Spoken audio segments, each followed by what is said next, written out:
This is the Mike LiPetri Show. Bryan Karp, the sales giant, a.k.a. illiterate millionaire, a.k.a. mailbox money. Mailbox money. What is that? Where is that coming from? Mailbox money. I just love that. Mailbox money. So listen, the whole reason your boy got into real estate almost a decade and a half ago was to be an inside player and to start buying assets that were going to feed my family forever. Yeah. When did you start? Like when does that dawn on you to go into real estate? You come out of what? You come out of college in Stony Brook? I graduate high school. Top of the real estate market. Right. Economy is racing. What year is this now? This is it took me 5 years to get out. Almost 6 years. So 2005. 2005, right. 2005, I graduate college, top of the real estate market, economy is racing, couldn't get a job anywhere, right? My dad already turned my bedroom into a billiards parlor, so there was no way I was going better back. use? Yeah, better use. No way I was going back home. And a buddy of mine on the football team, Eddie Cabina, gave me this book that changed my life forever. What was it? And the book was Rich Dad, Poor Dad. Oh, yeah. That's I still have to read that, man. I've been reading so many others. But I'm focused on right now Wealth, Poverty, and Politics by Dr. Soul. He's a genius, man. I love that guy. He's a protege of Milton Friedman, economics. Broad soul macro. But like Rich Dad, Poor Dad, I mean, everybody raves about it. Everybody. It's simple. And Did it blow your mind? It blew my mind. It made me think about money totally different. I realized that I no longer could trade my time for money, right? And by trading my time for money, and if I had that mindset, I was never going to get ahead. I was never going to be able to win the game of life, right? I'm just playing an infinite game, right? And the infinite game I'm playing is the game of Monopoly, but on a larger scale with my family's wealth and my family's name. So it's like 05, though. 08, we got a huge market crash. It just, economy just shits the bed. That was my first year in real estate. So so how did that even work for you? Now you must be demoralized. Like, I mean, a lot of people in real estate, I'm sure this past year and this upcoming year, they were demoralized, right? I mean, with the interest rates that were just skyrocketing constantly. Absolutely. But you got to remember, I started real estate in 2008, and there was blood in the streets, and I was begging people to buy houses. My first year, I sold 3 houses, friends and family. Right. That's what I mean. That was it. I only got my real estate license for one reason: to be an inside player. I wanted to see the deals. Right? So now you got 08, 3. You got 3. How many are you selling now? Like a year? Last year, 2022, we did over 200 transactions. Year before that, 265. 265 the year before that. Year before that. Oh, that was just booming, man. You're just crushing. But 200, I think last year we did 210, 215 transactions. Is that something like you're averaging, where you're just doing like 200 a year type of thing, or it's been really ramping up? No, I'm good for 150 to 200 year after year, consistently, year after year after year. With you and the team, or just you? So in the beginning, the team has only been around for about 3 years. So I was doing 200 I did 200 my biggest year in real estate personally. No team, right? Me and 2 full-time admin was 205 transactions. Just me. Damn. And now that we've blown into the team, and now the team's doing a lot more of the business, and we're building some amazing people to help the Karp brand and run the Karp team. Now we've moved to 210 and then 265, and just some incredible numbers. That's crazy. And it allows me now to work on other businesses, other ventures, and other passions. So like post 08 now, you got 3 closings, basically nothing, and what you just keep building that and hustling. What are some? Well, I had another full-time job, right? Because I had to feed the family. I was a union construction worker. Wow. Right? You knew that or no? No. That's what I'm saying. So you didn't know that. You didn't know about that. Union construction for how long? For 9 years. God bless you. So you were doing this. I would wake up at 4 a.m. Is this why you wake up at 5 a.m. now? Is this because it's habit? Absolutely, it's just habit. I feel guilty if I don't wake up this early, and I wake up and I get to put a suit and tie on and sell houses and build businesses and help people instead of having to drive into Manhattan. So I used to wake up. Picture this: I wake up 4 a.m. right, jump in my car, drive into Manhattan, park somewhere. Very stressful finding a parking spot in Manhattan, and then I would work on these huge skyscrapers. So freezing your ass off or sweating. I'd be wearing overalls. I'd be wearing a respirator. I'd be wearing a hard hat, safety goggles. And I would do that we would start at 6. I would do it from 6 to 1:30. Right. And then I would drive home and hustle real estate. Just from like 3 o'clock to when? Like till my eyes bleed. Yeah, just 10 o'clock at night. And then on the way home for an hour and a half, I would be hustling real estate. Every coffee break, I was hustling real estate. Every lunch break, I was hustling real estate. What drives you? Like what? Like, well, I wanted to get out of, and listen, my whole family are union people, and I still pay my union dues, and my hard hat and my bag of tools is in my garage. Which local? Which local? Local 12. Local 12. Heat and Frost Insulators, and I'll go back tomorrow if I have to. Right? I wanted to get out of the rat race. Yeah. I wanted different things. I had different things. Yeah, you're sharking. That's what you're trying to get. What do you got there? Let me see those cufflinks. I got my shark cufflinks on, and then my shark tie clip. But I don't wear it because the shark has a bad connotation. Like it's like a mean, overly aggressive. To me, it's just someone who's laser focused on their goals, their objectives. Yeah, that's how I look at it. I don't look at like a shark. People like Sharko. He's like a person who's ripping people off or doing. Yeah, that's like shady. the Wall Street shadiness. No. That's what I'm saying. I'm just laser focused. Right. Like laser focused on my family's goals and what we're trying to achieve. Yeah, I think you got to always have that mantra, the mentality. That's something that really I loved when I was chatting with you multiple times about specifically the generational wealth and what's fueling you and focusing, because I think so many people. You go into business, right? And what's the point, right? What is ultimate fulfillment? What's driving you? What's pushing you? And for you, so the union was to grow and provide for your family, but ultimately the real estate was to find that freedom, right, for the family. So can you talk a little bit about that generational wealth mentality? How are you using selling homes to build generational wealth? Right, and that's what it is, and that is the tool. So being a real estate agent, being the number one real estate agent in Long Island, right? Number one real estate team in New York State. All of the real estate accolades, those are byproducts of the larger goal, because the larger goal is to build generational and family wealth and change the Karp family, right? There's always got to be one crazy person in a family who draws his feet in the sand and says this family is never going to be the same ever again. And the amount of real estate that we've been able to accumulate with the position that I put ourselves in will change not just Brody and Brock, which are my kids' generation, multiple generations. And if they listen to me and if they are good stewards of what I give them, hopefully we'll never be the same ever again. So what are we involved in here? We got real estate that you sell homes. What else are you involved in? So real estate that sell homes, that allows us to you remember, this is my obsession, selling houses, right? Yeah. So there's no one more knowledgeable, no one more in the ins and outs of. So the real estate allows us to sell homes, right? And allows us to make a pile of money. Right. But a pile of money doesn't change my life. A stream of income does. So the normal person is just investing in the stock market or the 401k or some sort of retirement, Roth, whatever it may be. We're taking the money that we're blessed with, right? And we're taking that money and we put it into multifamily real estate. Why multifamily?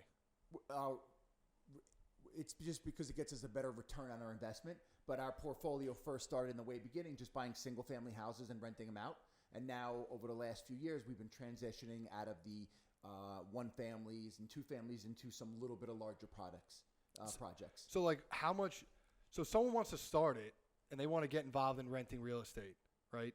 So many people are the markets. You got interest rates, which we go into later about all that, but people think they need 100,000, 500,000 million. How much does that take to actually get it started? So someone in their 20s or 30s or 40s wants to get going. Where do they even start for something like that with renting home? To me, it's really simple. You first have to bring down your house, and this is just how I did it. I'm not saying it's the right way. It's just, it's just what your style was. It's just the way my style was. Number one thing was, first thing we did was we ran out and we bought a 2-family house. Okay. All right. Super simple. And Jessica and myself were living upstairs, and we rented out the entire downstairs for $2,000. My monthly mortgage payment was $1,950. So they cover your mortgage right off the bat. So right off the bat, I brought my housing expenses down to zero. Then we looked over all of our other housing expenses, and we brought them down as low as humanly possible. Okay. Right? I'm still driving a 2010 Camry with 200 and something thousand miles on it. Sick Camry must be, it's a right? Sick Camry, right? So then bring down your housing expenses as low as possible. Then I had the union job, and Jess had a job working at MSK. And then I started slinging some real estate to make some more money. Okay. I saved up enough money, and I bought my first rental property. So this was how many years in was your first rental property? Because you're still at the work at the union. I was not even a real estate agent at that. My first rental property, I think I just got my real estate license. So it was during those three homes that you just sold. It was probably, I think it was year 2 in real estate. I brought my first rental that we were not living in. Right. And that made us. But the first home you lived in was a 2-family. Was that 2-family that you're saying? So like right off the bat. Come back to that because I'm going to tell you a story that's going to blow your mind about that house. Okay. But let's finish this story. Yeah. Because I want the listeners. I was going to say the readers, but I want the listeners to really see how it goes and how time. It's all about time and discipline, right? So we do that. We buy the first rental. Okay, and that's making us at that time about $1,000 in passive income. Okay. So now we have no housing expenses, and we're $1,000 richer every month. Now remember, there's only so many hours in the day, so at that time there was only so much I could work. I was working the union job and I was hustling construction, but I had $1,000 coming in. That $1,000 went to some of our household expenses. Okay. Put my head down, crushed it for 3 more years. And bought another house. So you were 3 years just at that house. That's what I'm saying. 3 years. We stayed in the first rental, living in half of a house. Yep. Right? Working the union construction job. Have my $1,000 a month coming in. Saved up enough money because my portfolio is basically debt free. We don't really believe in taking debt. Now we're starting to transition to some bigger projects, so we're bringing on some debt in them. But the majority, 99% of my portfolio, except one house, has no financing. So early onset, you were just making sure you're buying that for what, straight cash? Straight cash. So it took me 3 years of hustling real estate to save up enough money to buy the third rental. Now straight cash. That third rental now is straight cash. Straight cash. Yeah. So then I had that. That was making us $2,000 a month, plus my first one, which was making us $1,000. So now I got $3,000 a month coming in. Yep. We don't raise any of our lifestyle. Right. We're still living. We're still staying broke. Staying broke. Can I curse on this podcast? Yeah. Staying broke. Yeah. Right. Living for free. Got $3,000 a month coming in. Okay. Now put my head down. 2 more years hustling, grinding. Buy the next one. Right. Then buy the next one. And just compounding there. Then finally we're like, remember, we didn't raise any of our. Still driving a Camry. Jess is still working. Now Brody, my first son, comes along. Now we have $5,000, $6,000, $7,000 a month coming in passively. Yeah. When it was just you and Jess, how long did it take you? How long were you in the industry before you had your first child? I guess that's also because so many people if they have kids, that makes obviously overhead for child expenses. Everyone's got excuses. Stop making excuses because the biggest thing is that you have to remember your boy was selling hundreds of homes a year, living in 1,000 square foot second floor apartment. Right. So the real thing that everyone is missing is the sacrifice and the discipline we had for the first decade. 10 years. For 10 years. Yeah. So from 2005, 2015. Yeah, 2007. Or 2007, 8. When I really started 2018. 2018. Yeah. Head down, nothing fancy. So it's really like these past 5 years, you've really seen that breakout finally. Now you can see, okay, look at all the assets they're buying. Look at the different businesses they're starting. Look at all this. Look at all of the stuff they're doing now. But no one saw me for the first decade. First decade was head down grinding, and we're still grinding. But what you have to remember is now we have assets that compound are behind effect. us. It's a compound effect. Yeah. This takes anything good takes time. So the first house that we bought was a legal 2-family. We ended up buying it for $350,000 back in 2007. We ended up buying ourselves a new house, maybe year 5 in this in this little plan of ours. But we didn't sell that house. We started renting out top and bottom.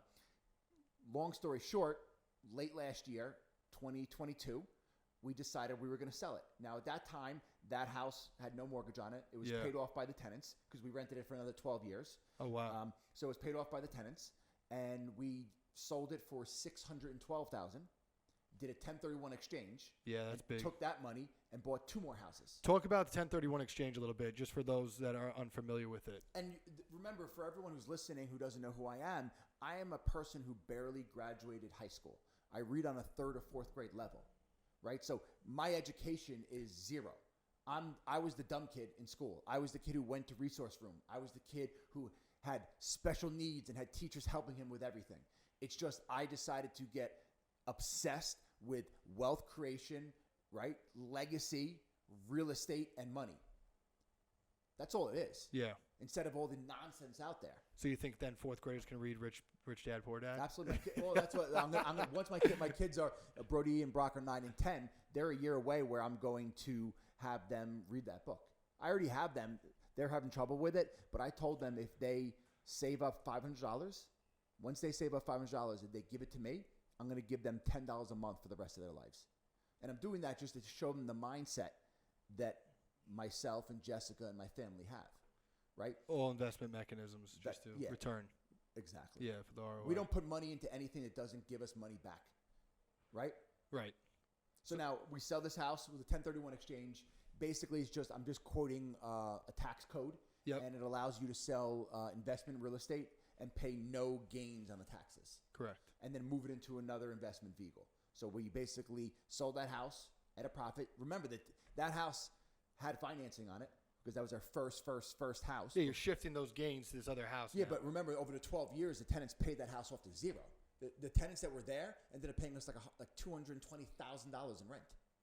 It's just everybody wants it now. Yeah, but what if those tenants now are crap? They're just garbage tenants at year 3.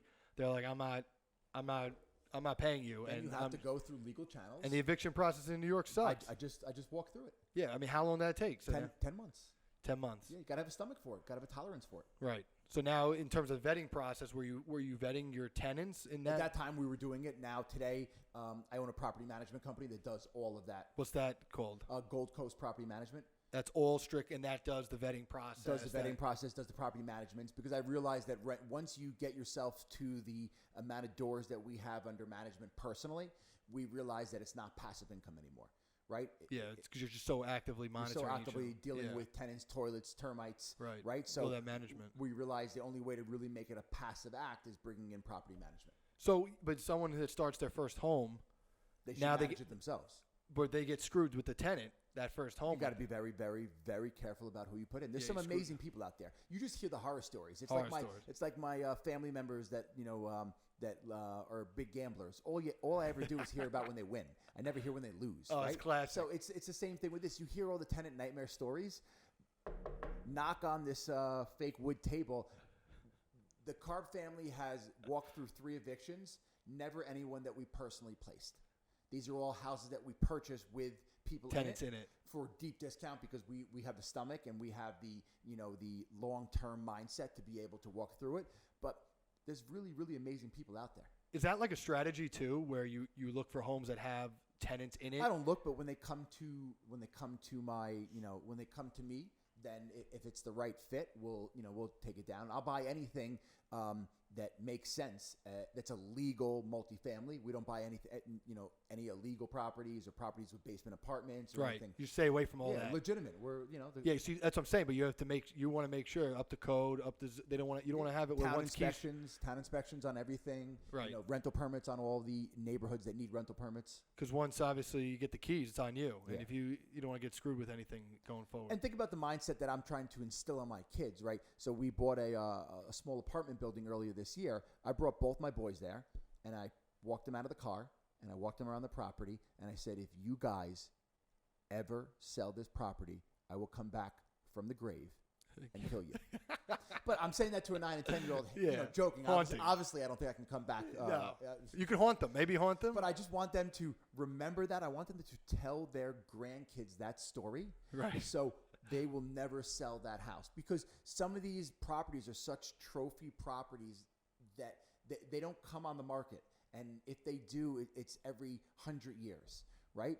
And you look at those huge apartment buildings. Like as a kid, I looked at those huge apartment buildings in Manhattan, and I was like, how could a family ever acquire it? But there was that one person who was able to create enough wealth and had enough foresight of the future to purchase it, and then was able to keep it, over decades. Is that your dream, to have something like that, like get like a huge building or anything? It's to have a huge rental portfolio of real estate that the grandkids and the grandkids' kids will be able to appreciate. Do you diversify? Like, do you care about like diversifying locations where having maybe X amount in Suffolk, X amount No, Nassau? I'm the inside player in real estate in Suffolk County. So our whole portfolio is in about 5 towns in Suffolk County. Right. So you and just also for management purposes, makes it easier. Location. It makes it easier because I have a full-time handyman for my own personal portfolio, Yep. and during the day it's easy for him to get from one project to the next project. When did you decide to evolve from handling it yourself, these properties, to then passing it on to construction management? And then how did you decide that you want to have your own, not construction, property management? Yeah, so the property firm, management company. The one that I am a partner in, we only got involved because we still personally manage our portfolio. We only did it because before we blinked and it went from 10 doors to 20 doors, right? And then once we had 20 doors, we blinked again and it went to 30 doors. And before we knew it, it became where it was no longer something that we could just handle on our own. And what we realized, it was so expensive getting contractors to fix a toilet, broken window, repaint a property, it would just be more cost effective to be able to have a full-time staff member that was just doing the handyman services. Just straight up dollars and cents. Like right. So then when we brought someone in just for our own personal portfolio, probably when we were at like the 20 door. Yeah. And then it allowed us to really bring in as many doors as we could handle. So then we said, well, this is great. And then we realized that my wife, Jessica, was literally being a property manager. We said, well, why don't we offer this to everybody? And then we partnered with a buddy of mine, and we bought a franchise called Gold Coast Property Management. We're based out of St. James, and we do all types of property management, commercial, residential, and even association work too. So what about the listener that's like, okay, this was after 2008, market crashed, properties are such just dirt cheap. Now, 2023, we're in, and it's interest rates through the moon. But Mike, I felt that way in 2008. Properties are $600,000 for like your basic how is someone how can you replicate, like, is that something that's but the problem was I'm sitting there, I'm the old man now, 39 years old. I'm sitting there at 22 years old, and I'm like, holy cow, this house is X number of dollars. This is so much money, right? The second rental that we bought, the first 2-family house, right, we took a mortgage on. The second rental we bought was $240,000. That was $1 million in my head back then. So what did I do? I made sure that I made enough money to be able to purchase it and cut a check for it. Right. But I had 2 jobs. I had 2 careers. Yeah, so I was a new construction worker, and then I was a real estate agent for 2 or 3 years to save up enough money to buy that first house. Do you recommend like people looking at foreclosures or anything of that sort, short sales? Listen, real estate is an inside game. There's millions and millions of good deals out there. We added multiple more doors to the family portfolio in 2022, which is one of the craziest sellers markets ever. Right. There's always deals. So many buyers. Yeah, so I wouldn't be all caught up with foreclosures, short sales. There's deals everywhere. You just got to know what you're doing, right? Someone just brought me a deal 2 days ago that is a home run deal for anyone if they're even going to bring in financing, if they're going to bring in cash, regardless if the interest rates are 5% or 7%. This deal just makes sense.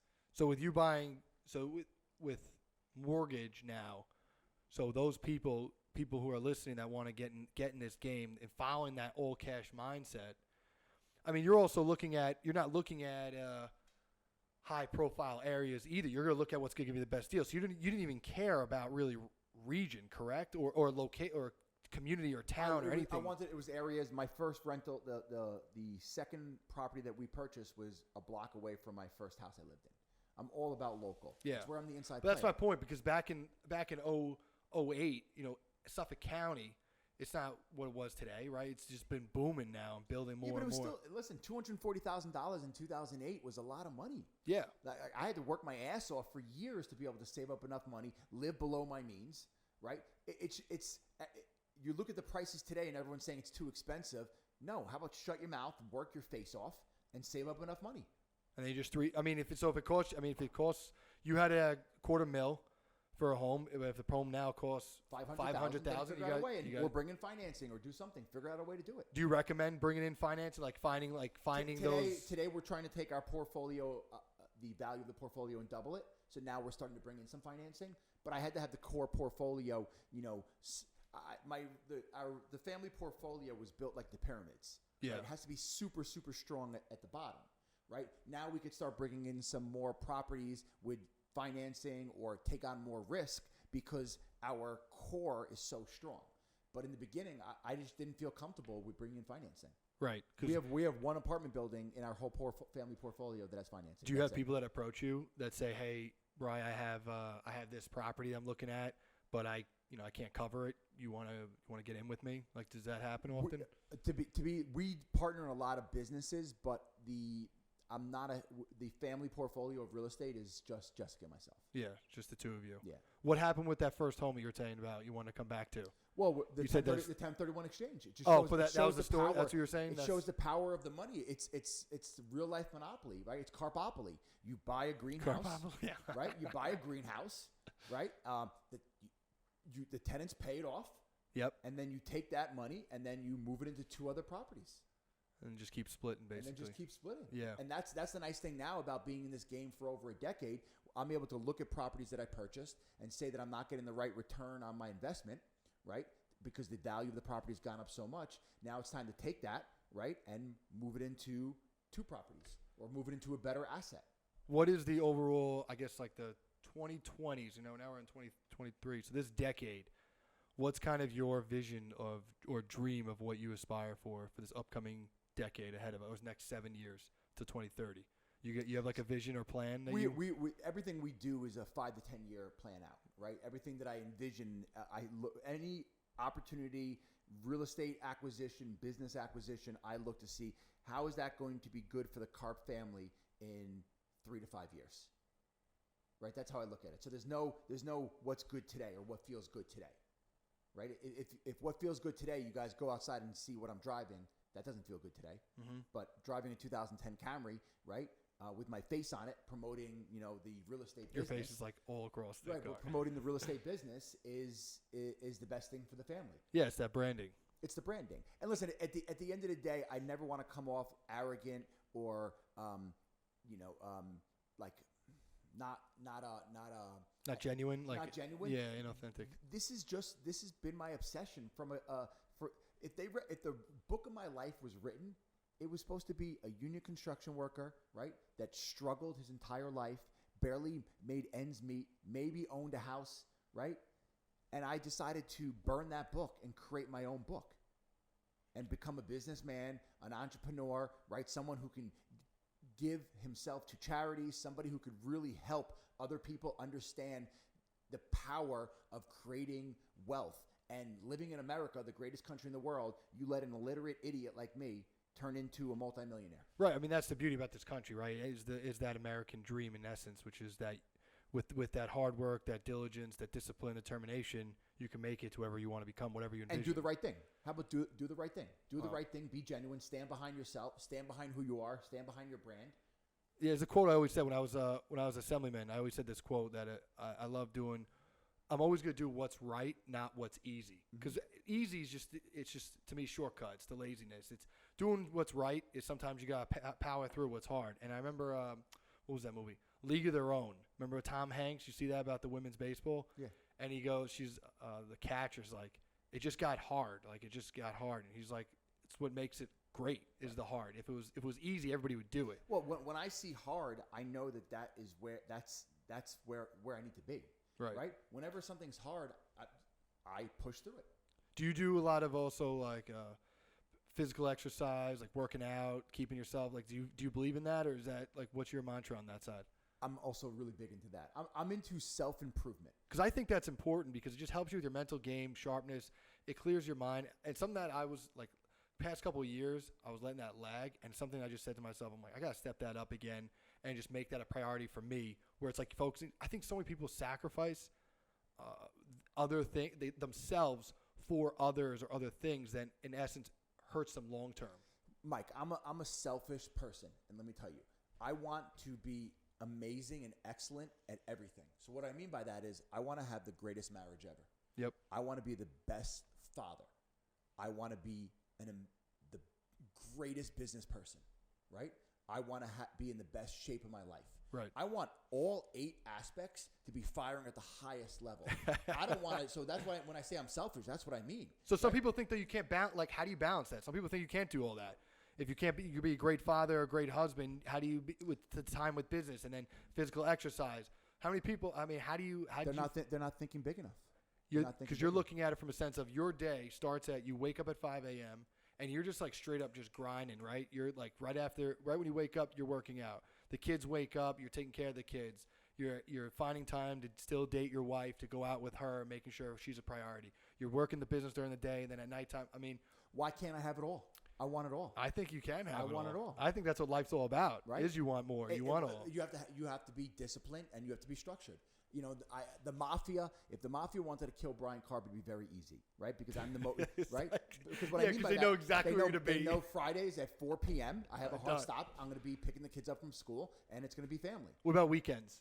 What's your weekends like? Weekends is now I coach all the kids' sports, so I'm very involved in all of that. Still waking up early, 5 a.m.? I'm still up at 5 a.m. getting my workout and making sure that the business is still running and everything is taken care of for the day. So you'll monitor that basically until the kids are up, or right. But remember, the first decade, the first decade, I worked every Saturday, every Sunday. Right, you end up buying your time back. True. From it. Yeah. So don't ever look at somebody who has reached the level of success that they want to, or the level of success that you want to be at, and think that, oh wow, how are they there? You have to look at the journey or where they came from. Right. These were. Me and Jess, just went away for a few days together, and she's like, "Oh my God, this was such a great trip! Like you weren't on your phone all the time. Mm-hmm. You were really like engaged, present, really present." And I was like, "Yeah, this is great." And I almost like fell back in my head. I was like, "Life's always been like that." And I was like, and then she's like, "No, like, she's like, are you kidding me? We went away and went on family trips, and you were sitting in the cabana the whole time doing business." Yeah, see? Right? And it's not like business watching TV like Ryan Serhant, like sexy shit. That's not really how it goes down. Yeah. It's stressful things are going wrong, problems, issues, right? No one sees the crazy side of what it was. Thank God I am now out of some of the craziness, and I can still I bought back some of my life. But the first decade, maybe to a decade and a half, like this shit was crazy. Just grinding. And do you subscribe, like some people... You have the early morning. You're an early morning guy. You wake up at 5 a.m. You're pushing that. But what time are you going to sleep at? 9:30. 9:30, 10. My mother always said nothing happens good after 10 o'clock. Well, what about some people? Like, because my thought process, too, was if adapting. It's more about being productive during the time that you're awake, in the sense of those that wake up at 6, 7 o'clock, 8 o'clock, but then they're staying up until 11, 12 o'clock. That's not your thing? No, it's not the way your body is supposed to be done. You're supposed to be up early before the sun. That's like the farmer mentality right there. Up early before the sun and go to bed. Nothing good happens after 10 o'clock. What are you watching, Netflix or TV shows? Right. It's well, up that's early. That's up what I mean. Early before the world is up. And you're using that time where you're saying you're spending it to focus on productivity, utility, ultimate human utility. But look at the hour. We all have the same hours in the day, right? I just decide to stretch mine more. What are you really getting accomplished? What is the one thing that's moving the needle in your life, right? What's your why, right? After watching this, you guys should know Bryan Karp's why is building family wealth, building generational wealth, changing my family forever. So every aspect of my day in some capacity is surrounded by that. But if that isn't your thing, I'm not discriminating on you, right? Whatever your thing is, make sure that you're doing things to move your why forward. Yeah, I think that goes down to the ultimate fulfillment side of things, right? I mean, what fulfills you in life? What motivates you? What pushes you? Where do you want to be? For me, I was always loving that, effectuating that change, right? That was motivating me for like my early 20s, mid 20s, late 20s. It was just building to effectuate that change and make a difference and be that advocate for people that everyone's looking at. I mean, we always joked where it was just like, yeah, you were out there where I could just do my thing, focus on the business, because I knew you were just crushing it in the political spectrum. Just absolutely, you were keeping me safe. Yeah. You were keeping the laws that I needed to have to live in this greatest country. Yeah, right. Yeah. And I was able to build my business. I thought that was so fun. Yeah, no, I always say that was so funny when you said that. I was getting a kick out of it but it's true. I needed people like you that have the same mindset and the same love of this country and the policies to move it to where it is and keep us safe while I was building my business. And it reminded me of like the mindset too of staying in your lane. Like I think so many people, they try to dabble in so many different things that they become, the jack of all trades, master of none? Nothing. Because your mindset is strictly like, I'm in real estate, everything else is just secondary. I don't know it, and therefore you focus on others that do know, and those are the experts. So there's a misconception out there, Mike, that you should be like well diversified. Right. And don't look at the Karp family today and say, well, that's what I want to model myself in, having a hand in this, a hand in that, a hand in this. No. For the first decade, I was laser focused on one thing, being the best real estate agent in Long Island, right?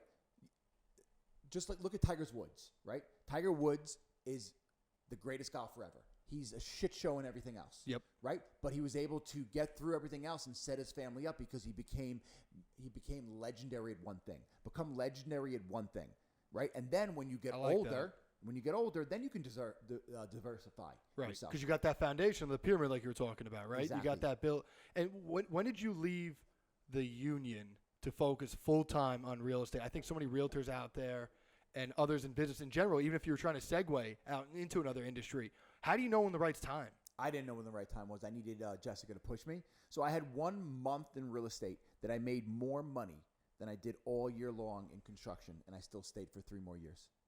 Okay. So understand my mindset, my discipline, my sacrificing, and my mindset was, wait, I got a great salary, I got benefits. Like, this is unbelievable. I'm not leaving. And Jessica's like, Brian, you're selling 50 homes a year as a part-time job. Why don't you leave? And then I left, and it went to 100, then to 150. Were you scared? I was, because I was just like everyone else who W-2 employees. I needed the salary, right? Security. I needed the benefit. But it isn't security, because at any time your boss can come in and fire you. And I never wanted – it all comes back, Mike, is I don't ever want to ask anyone for anything, right? So as an entrepreneur and a self-made business person, I never needed to ask anyone for anything. I went out and created everything. I think, that's the key is creativity and growth, but it's about developing that mindset. So someone like listening, they're saying, maybe they're lost in the job or it's become so routine or monotonous. So how does someone expand out? Like, do you have something that, do people always reach out to you? Do they follow something that you have? Do you have programs? So I did, what do you do? Thank you for bringing that up. 2 years ago, a year and a half ago, I decided that it was my duty to burn the curtain on exactly what I did to create my success in real estate. And I created an online course called The Illiterate Millionaire.